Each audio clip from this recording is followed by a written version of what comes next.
Welcome, Margaret Ross Griffith. Provoked by spaces created within man-made structures, Margaret Ross Griffith investigates architectural elements, abstraction, and perspective. Margaret Griffith was recently featured in Art on Paper at the Weatherspoon Art Museum at the University of North Carolina at Greensboro, and is at Edward Seller Art and Architecture in Los Angeles. She recently completed an installation at Vertigo Art Space in Denver, Colorado, and has shown at Long Beach Museum in Long Beach. She's also shown at the Occidental College, Kahlberg Gallery, Santa Monica Museum in Santa Monica, Meyerhoff Gallery in Baltimore, and many other institutions and galleries. Both Margaret and Jameson are represented in We Must Risk Delight at the upcoming Venice Biennale, and now please help me welcome Margaret Ross Griffith.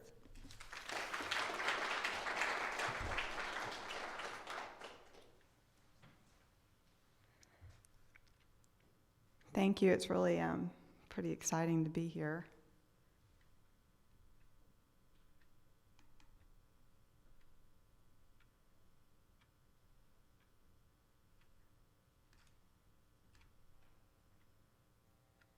Okay, so I'm not sure how to get this.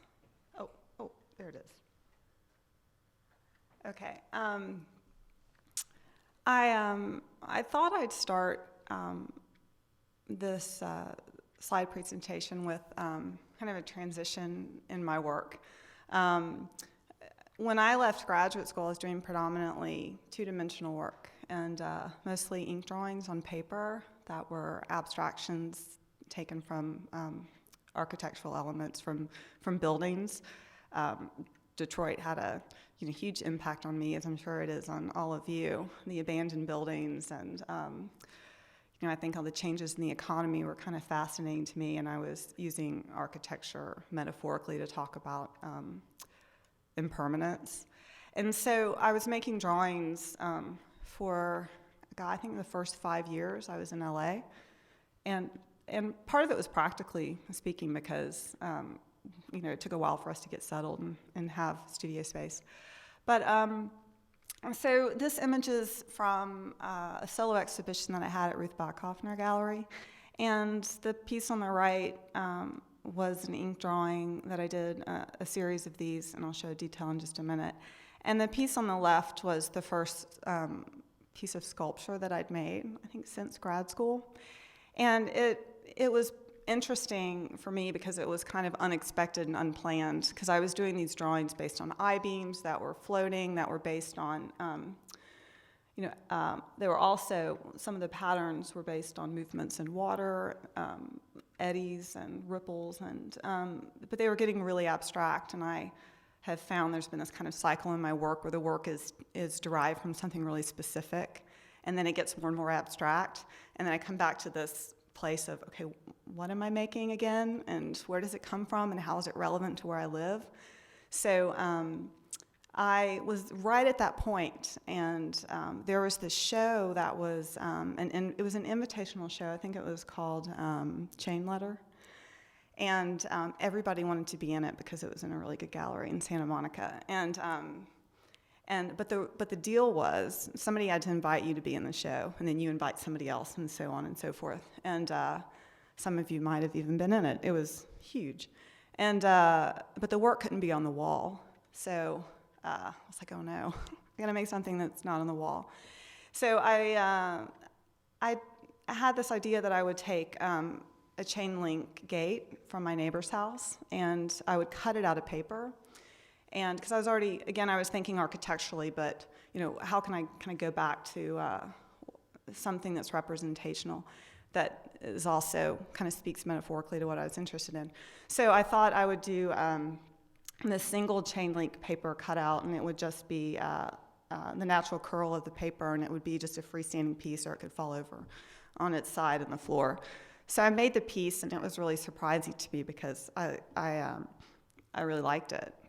And so I started to photograph all of the gates in my neighborhood, and decided for this show I would do a pile of these, these gates on the floor. In fact, I wasn't even sure where they were going to go. I think Jamie told me, like, just put them on the floor.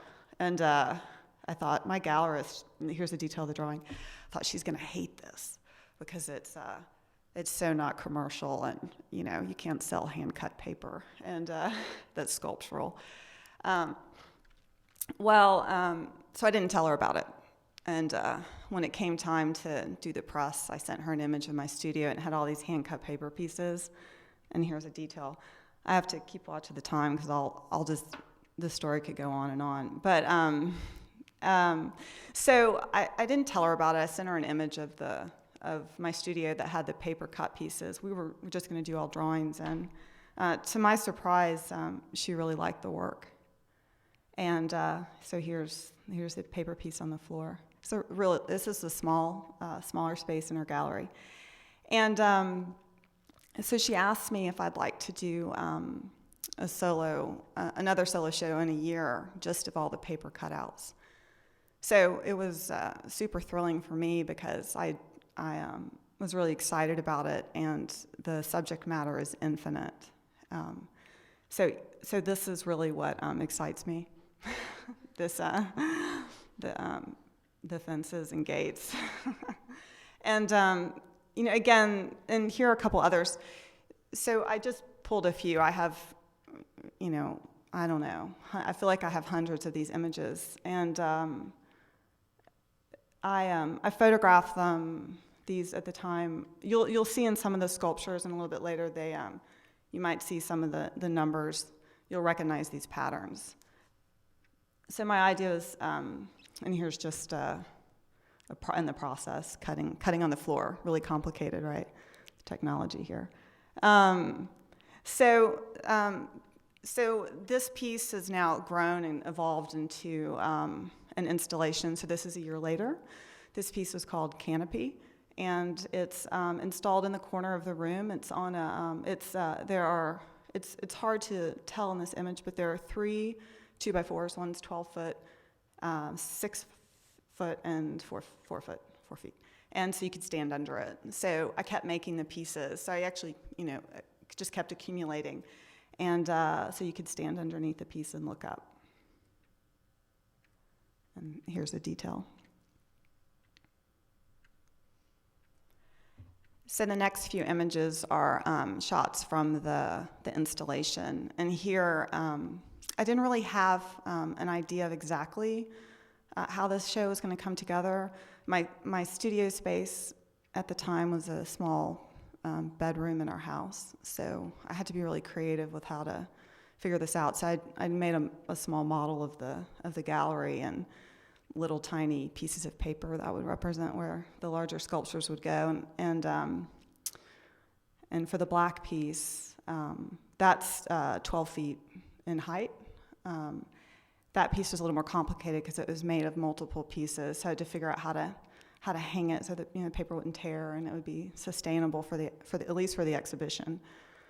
And then some small kind of gestural pieces in the corner. Those are the only elements that had color in them. And so I'll show you a couple other images. Here's a detail. This piece was titled Inga, which was titled after one of the streets that the gates came from. So that was a really easy title to come up with. I've always struggled with titles, and once I started working with the gate pieces, I realized that I could choose all my titles from street names. So it's been kind of fun, if I can remember them. But so there's a couple driveway gates in here as well. And another shot. So for this installation on the far left, there are a couple sets of headphones, and so there was an audio piece for this work. So I was, as I'm kind of snooping around taking pictures of people's front yards, I thought maybe I'll find out who these people actually are. I didn't include the audio piece in the slide lecture, but if you're really interested, it's on my website. But I basically went door to door and knocked on people's doors and recorded them, asked them to talk to me a little bit about their history and their gates. And it was just kind of this kind of social experiment. So I decided to include that in the exhibition so you could look at the gates, kind of hear about where they're from, listen to people talk about, some people had some really strong feelings, aversions to them, why they were there. I did learn that most of the gates that I documented were not originally there. So they're all kind of come up in the past 10 years. And here's another shot. So this piece was behind the front desk in the wall, and Elizabeta Batinsky, she was the curator for the LAX project that Jamie and I did, and this work was in my studio, and she came to do a studio visit with us for the LAX, and I remember this conversation with her because I was thinking, like, how can I, what other material can I use to make these pieces? And what would be more permanent, because I have a strong interest in public art, and we were talking about metal, and I thought, yeah, I should make this out of metal. And so how am I going to do that? And so this was one of the first pieces that I did, which is kind of inspired by that previous work. And at this point, I was thinking about doing, a metal installation for the airport, because I couldn't do paper, and I was thinking about what could be sustainable outside as well. And so this is water jet cut aluminum, and this piece is approximately 4 by 4 feet, and they're based on 2 designs, and so they're cut in flat sheets, and then they're, as you saw in the video, they're hand bent and rolled and manipulated. And so this piece was titled Roble, which is a street name. You may be familiar with the technology. I was actually just picking up some metal last week, and this is where the work gets fabricated. So this is this really place. I love this place. It's called M&M Cut-O-Matic in Downey. It's the detail. So I was really excited about M&M Cut-O-Matic. It's this family-run business, and they're really great. And they have these large-scale water beds that can just do anything. It's just super exciting for me. So at the same time, this is kind of chronological. A former Cranbrook alum, Kara Duncan, she runs an alternative space in Denver, and so she asked me about doing a proposal to do an installation in her space. So I decided I was going to do a large-scale metal installation for a show at my gallery in LA, which is Western Project. So I thought, I'm going to sort of do this. I'm going to take all the paper gates, and I'm going to make this large-scale installation of them in the space. And my idea was it would sort of be like a life-size experiment for a metal installation. And so that was really fun, figuring out how to ship these pieces. But it was figured out, and so the pieces were shipped on a large. They were all rolled on a sonotube, and they made it. And so I went out into the installation. There were some paper pieces, and then I showed. This was this one little sort of quiet piece in the corner. Didn't get a lot of attention, but it was one of my favorites. It was this kind of upside down, sort of awkward single gate in the gallery. But I made a couple small metal pieces that I took as well. And okay, so I also have experimented with some other materials as well. A lot of, as I was going over this lecture the other day, I realized that a lot of my work has kind of been, the direction that it's gone has oftentimes been informed by the opportunities that have come my way. So the gallerist had a client that was interested in a commission, and then so they wanted to see it in other materials. And the commission fell through, but it gave me that sort of push to see what the work would look like in copper, to see what it would look like in brass. So I don't have the brass example. So I did these small studies, And then I was also thinking about the flat work. So how does the flat work relate to the sculptures? So I made a series of drawings that are, these are aluminum foil on paper. I really need to, the water jet cutting work, is done in AutoCAD on the computer. So I missed that kind of direct connection to making. So this was really pleasurable to, get out the paper again and cut. So I was, so here are the foil drawings. And this is another one, and here's a detail. And, okay, so the piece that I did for Vertigo, the curator at Weatherspoon Art Museum, she saw that work and invited me to participate in the Art on Paper biennial, which was really neat because it was at the University of North Carolina. That's where Jamie went to undergrad. So we both got to go back to our home state. And so I got to fly out to Greensboro last fall to install the paper pieces again. So these pieces have kind of had a life of their own, and which is, and they've grown. It's kind of exciting for me to watch it evolve. So I was the last person to install the work for the show. So this was a new experience for me. The ceilings are like 20 feet high. I had seen images of the space because Nancy Rubens had a solo show there, and the space is gargantuan.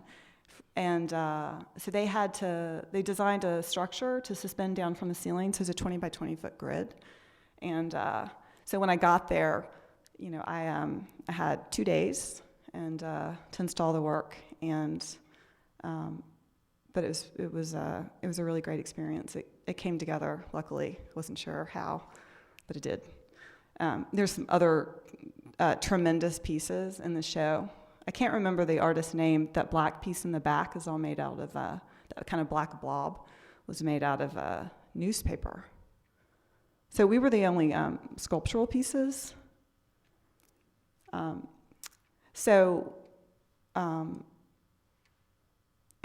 that piece is kind of continuing to grow. There's a paperworks exhibition at the Craft and Folk Art Museum in the fall, and so I've been invited to do a paper installation for that space as a group show. That'll be, so if you're in LA in the fall. So those pieces will be reincarnated with more. So it keeps growing. So this is from my solo show at Western Project last September, and this is based on about 22 paper gates that are all water jet cut. They're suspended from the ceiling and the floor, so it all breaks apart into separate pieces. There are a few installation shots from the show. Here's a detail. And you'll see some of the foil works in the background as well.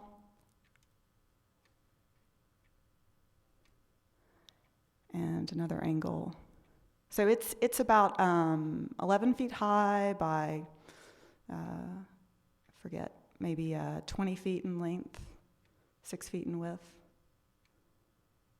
It makes a really interesting sound if you hit it. Somebody actually walked into it during the opening. That was exciting. Some more of the flatworks. And so this is a piece in the corner based on, these are also water jet cut aluminum, and they're painted with enamel. And so again, a lot, like I was saying, a lot of my work keeps evolving out of opportunities. So these are baby doors.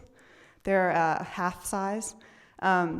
So a curator, he was putting together a show based on doors, saw my work and contacted, I'm not exactly sure how it went down, but contacted my gallerist and asked if I'd like to make a door piece for this, for the exhibition at Franklin Parish in New York in September.